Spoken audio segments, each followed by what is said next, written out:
Nah, setelah kalian mempelajari dan sudah memahami mengenai reaksi eksoterm dan endoterm, perbedaannya seperti apa, diagramnya seperti apa.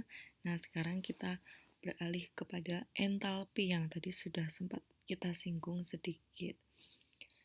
Jadi kalau di kimia itu kita menyebut kalor, utamanya di materi termokimia ya. Itu nanti kita menyebut kalor itu sebagai entalpi. Sebenarnya hampir sama.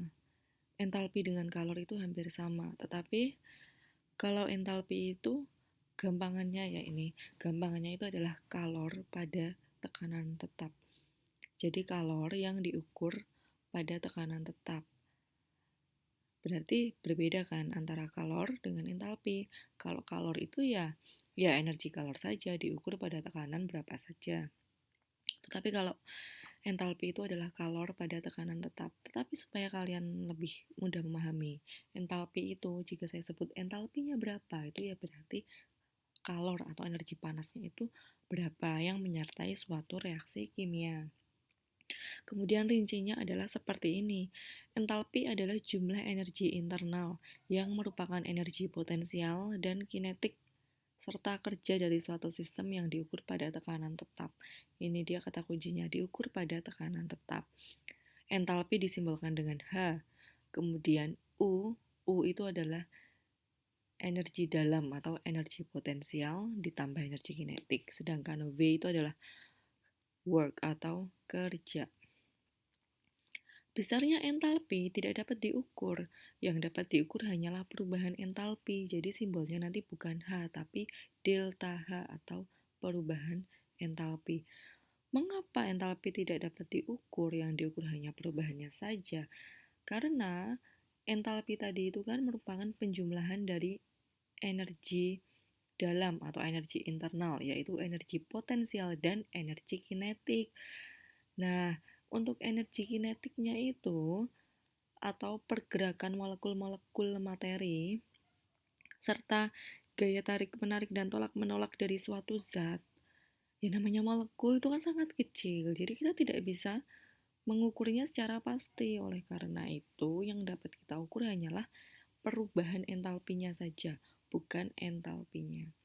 Untuk kedepannya nanti yang akan muncul di soal-soal pun adalah delta H, bukan H. Nah, perubahan entalpi merupakan besarnya energi internal sistem yang dipertukarkan dengan lingkungan dalam bentuk kalor dan diukur pada tekanan tetap. Sehingga perubahan entalpi itu gampangannya adalah kalor pada tekanan tetap atau perubahan kalor, yaitu yang dipertukarkan antara sistem dan lingkungan. Makanya pada reaksi eksoterm dan endoterm, saya selalu menekankan jangan hanya bilang terjadi penyerapan kalor atau pelepasan kalor, tetapi eksoterm dan endoterm itu berkaitan dengan aliran kalor. Yang namanya aliran kalor itu adalah aliran kalor yang dipertukarkan, entah itu dari sistem ke lingkungan atau dari lingkungan ke sistem. Nah, bisa membayangkan ya, apa itu perubahan entalpi. Jadi perubahan entalpi adalah energi kalor yang dipertukarkan pada tekanan tetap. Ya gampangannya ya sebenarnya ya kalor gitu.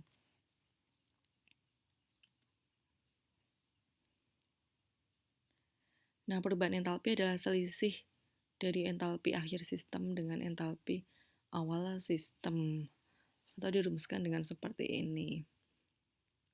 H hasil reaksi dikurangin H reaksi.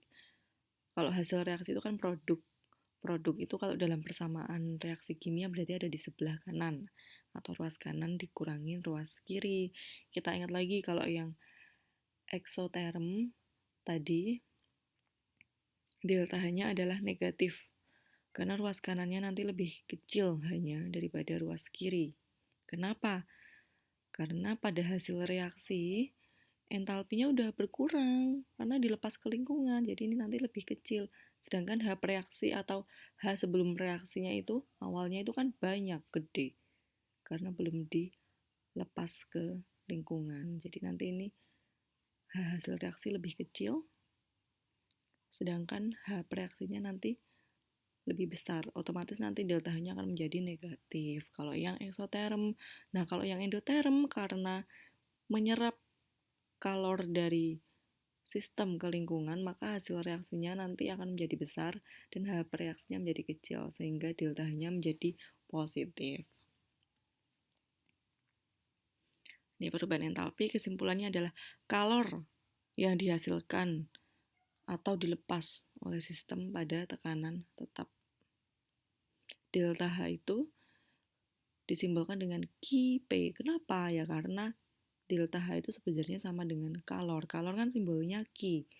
Kenapa ada huruf P-nya? P itu kan dari kata pressure, artinya tekanannya tetap, sehingga dituliskan di lebih ke bawah lagi dari Q, tidak sejajar. Jadi Qp artinya kalor pada tekanan tetap. P itu maksudnya menandakan bahwa pressure-nya itu tetap, harus pada tekanan tetap, diukur pada tekanan tetap.